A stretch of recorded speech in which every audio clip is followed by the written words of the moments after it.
you can give material forms. So then we also do Dhamma. I think you all practice that. I saw providing printing booklets. That's one type of Dhamma gift.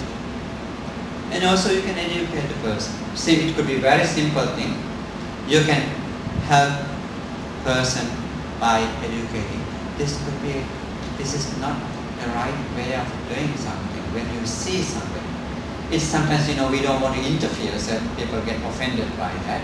Yet find a way, if you could explain it, if you very compassionately, not with arrogant tone. You have to be really mindful. Sometimes the way we present it, you are humiliating the person. They don't like it. That's embarrassment. You don't have to create embarrassment in anybody's mind, because that's feelings you are hurting. So in that sense, you always have to balance how you do things, how you handle things. So therefore, mindfully, very compassionately, you can educate the person. If this is, when the way we look at it, from Buddhist point of view, from Dharma point of view, this could be you are generating negative karmas. So therefore, we don't have to, help for that, but we have to educate the person to get rid of, stay away, make that person away from that unwholesome practices. Therefore, bringing right understanding of the person's knowledge. So that is Dhamma. Printing books, organizing like this evening, inviting monks, inviting anybody who knows Dharma.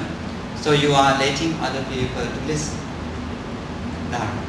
It's not because you don't know Dharma, but sharing Dharma. That even sometimes what I'm telling you know already, yet we are, what we do by reminding, what I'm doing is reminding you, refreshing your memories. What? Why do we have refresh? Because we are always very poor in mindfulness. We are very poor. Otherwise, Dhamma, everybody knows Dhamma. But really weak in mindfulness. Mindfulness is the key. Don't forget that. Buddha said that Ekaino ayam bhikkave maggo sattanam visuddhya. Monks, there's only one way for the purification of mind. For people to purify their mind is only one way. What is that? Being mindful. That is why mindfulness you have to cultivate. Whatever we have heard, you have heard that, the statement, but you forget. Due to our day-to-day life, due to our lack of cultivation, so we forget. Then what we do? We hear, we know Dhamma, but we forget. There was so many times that you could have applied, but you forget quickly because mind get involved with other things. You don't have time to practice. That is not what we do. In reality, what we do, when we come to the center, or it is not the time that we practice.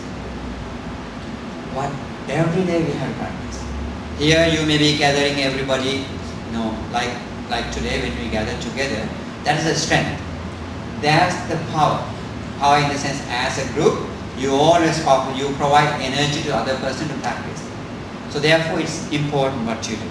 Evenings, or Sundays, or Saturdays, whenever you have schedules, that when you gather like this, that's very powerful because you provide energy to other people, encouragement for other people to come together and practice.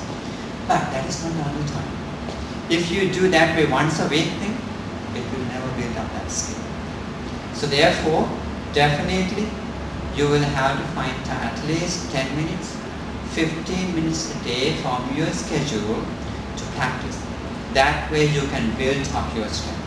When you build up your strength, you are up to date. Every day you do it as a habit. When you do something every day, then your mind is on alert.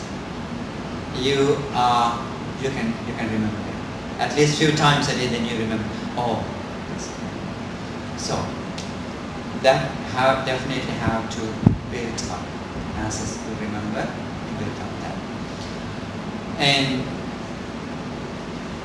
where, let's get back to giving, where can you give? Where can you practice this giving? Is that only temple or only in the center? No. You can always find recipient in every place we are. I know that most of you are working at the workplace. We always say that's a very stressful place. But as a Buddhist practitioner, what do you have? You are a very compassionate person. Suppose now we're supposed to practice Metta, Karuna, Mudita, Upekkha, these 4 qualities we have to have in our system as a Buddhist. If you are a practitioner, that is also daily, in our daily life. Dharma has to be practiced in our daily lives. It's not only Sunday thing. It is not a moon day thing. So it should be practiced in our day. When we do practice metta, we cannot have angry mind or agitated mind at our workplace. There may be situations, but you suddenly forget about it, you get angry. But then next moment, if you are doing this as a daily routine, if you practice, then definitely it reminds you, how can I be like this if I am practicing metta? So that is awakening. When it comes to your mind, definitely then you are mindful. That mindfulness is there. It reminds you, I am practicing, but here I lost it. I lost my patience. So when you are aware of that, then definitely you are practicing. Any person who is doing something wrong, what you can do? You can forgive. Forgiving also one of the givings. Can it be? Forgiving, if you can forgive, definitely, as a Buddhist practitioner, you must be able to forgive. Person, anybody who is doing something wrong to you, due to that ignorance. Nothing else. If you know the result, whatever you be, the person is very mean to you, very rude to you, suppose that person, who is accumulating that negative karma? That person. Right? That person is accumulating these negative karmas. So what we have to feel in our hearts and minds? We have to feel compassion. We have to feel sorry for that person, not with arrogant mind, but how ignorant this person is. This way this person is accumulating negative karmas. Once we have negative karmas, what happens? Our samsara is long. Right? As Buddha said, Buddha once was addressing monks, he said, monks, you and I have been in this samsara for uncountable, unmeasurable time. Why? Because we did not see the true nature. That's the reason. So therefore, if you see, now this person is going to adding up to that circle, no matter what religious label person has, because intentional actions bear fruit.